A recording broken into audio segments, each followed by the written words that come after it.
खबर पर अब अगला अपडेट आपको बता दें। इजराइल हमास की जंग अब पूरी तरह से रूस की एंट्री हो चुकी है। जंग में रूसी वजीर खारजा ये कहकर दुनिया को चौंका दिया है कि हमास का एक वफ्द मॉस्को का दौरा कर रहा है, जिसकी क़यादत हमास के मौसा मोहम्मद अबू मरजूक कर रहे हैं। खुद रूसी वजीर खारजा ने इस दौरे की तस्दीक की है, तो वहीं इजराइल ने भी हमास वफ्द के मॉस्को पहुंचने का दावा किया था।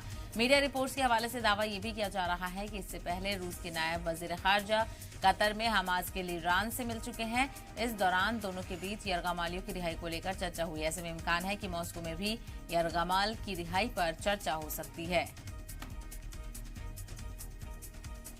तो यहाँ पर इजराइल हमास जंग में पूरी तरह से रूस की एंट्री हो चुकी है, जो एक महाज पर यूक्रेन से खुद अपनी जंग लड़ रहा है। ऐसे में रूसी वजीर खारजा इनने ये कहकर दुनिया को चौंका दिया है कि हमास का एक वफ्द मॉस्को का दौरा कर रहा है, जिसकी क़यादत हमास के मौसा मोहम्मद अबू मरजूक कर रहे हैं और खुद रूसी वज़ीर ख़ारजा ने इस दौरे की तस्दीक की है। वहीं इजराइल ने भी हमास वफ्द के मॉस्को पहुंचने का दावा किया है। इजराइल की तरफ से भी ये दावा किया गया है। इसके अलावा मीडिया रिपोर्ट्स के हवाले से ये दावा भी किया जा रहा है कि इससे पहले रूस के नायब वज़ीर ख़ारजा कतर में हमास के लीडरान से मिल चुके हैं।